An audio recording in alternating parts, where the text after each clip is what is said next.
This is John Ahrens. What you're looking at is this circuit I've been working on for a while. And it is now light outside. Been working on it all night. There were a lot of bad shots of this because I don't have a light in the room very well. As you can see, there it is, and you can hear that frequency. Notice it's a different frequency. Also notice that it's moving, unfortunately. The interesting part about this circuit is it's not going down. There's two batteries in here. You can see the batteries. One on the left, one on the right. Here's the meter, one on the left, one on the right.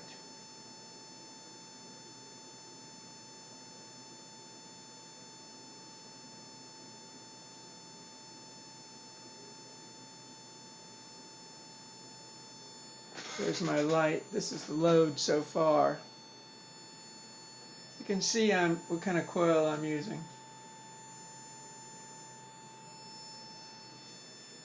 My desk has gotten trashy again.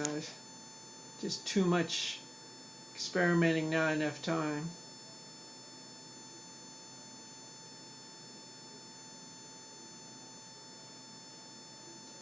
Either the battery is being charged while this load is on it, or the battery is absolutely doing nothing in the circuit and just climbing. Either way, that's a good sign.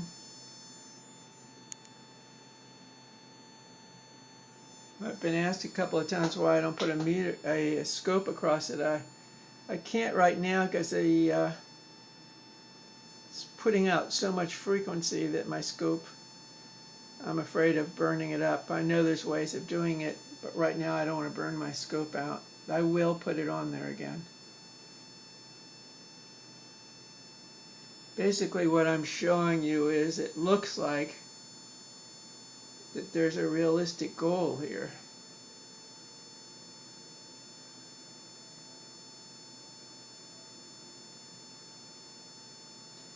Realizing these are digital meters and there's problems with digital meters with frequencies.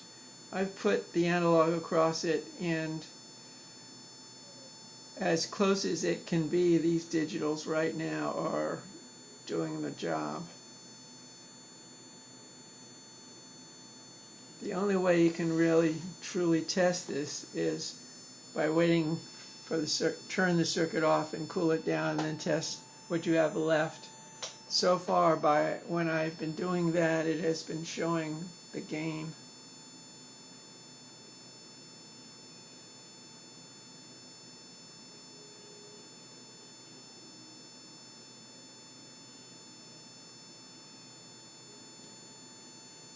I had a problem with my pulse system not working correctly or jumping around. It's still jumping, but it would be jumping completely off frequency before. Now I found out that one of my leads was loose.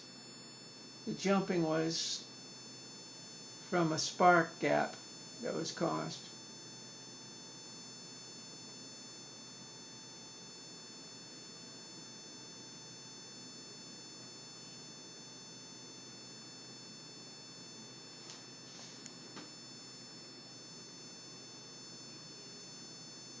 As you can see, the other interesting property of this is one battery is sitting still, which is first of all showing that the pulsing system is not affecting it.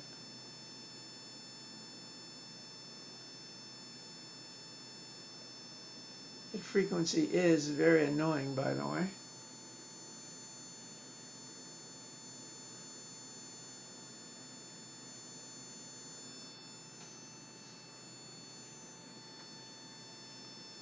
So there is something good going on here.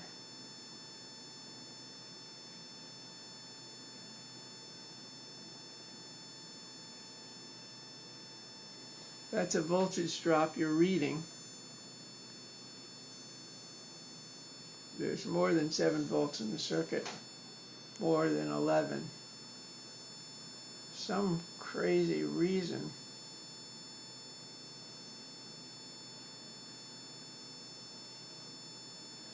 Normally, if you have a load on a circuit like this, not to mention the coil is a load also, that meter should be going down. There's no question about that. I call this the errant force, for lack of a better name.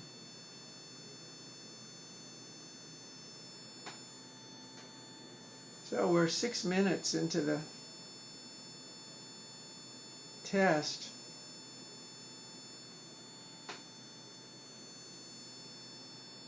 The system is self-running, if you want to use those words. I don't particularly like that, but these two batteries are powering the pulsing system, everything.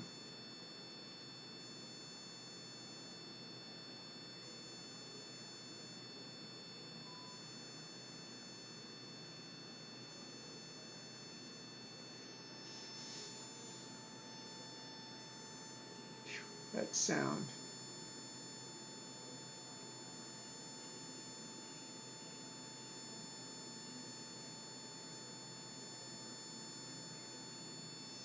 I think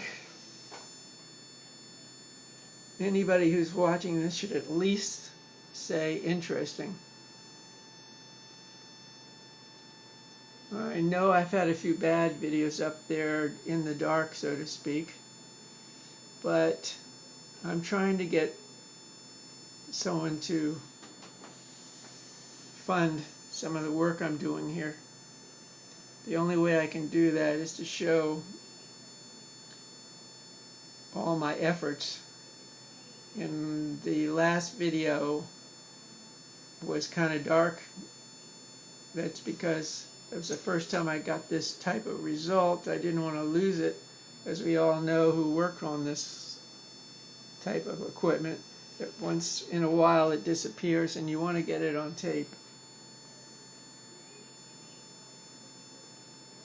So we're 7 minutes into this. You can see still using jumpers. I want to change that over, put 14 gauge on it. Unfortunately or fortunately, things have been happening so fast I haven't had time to do that.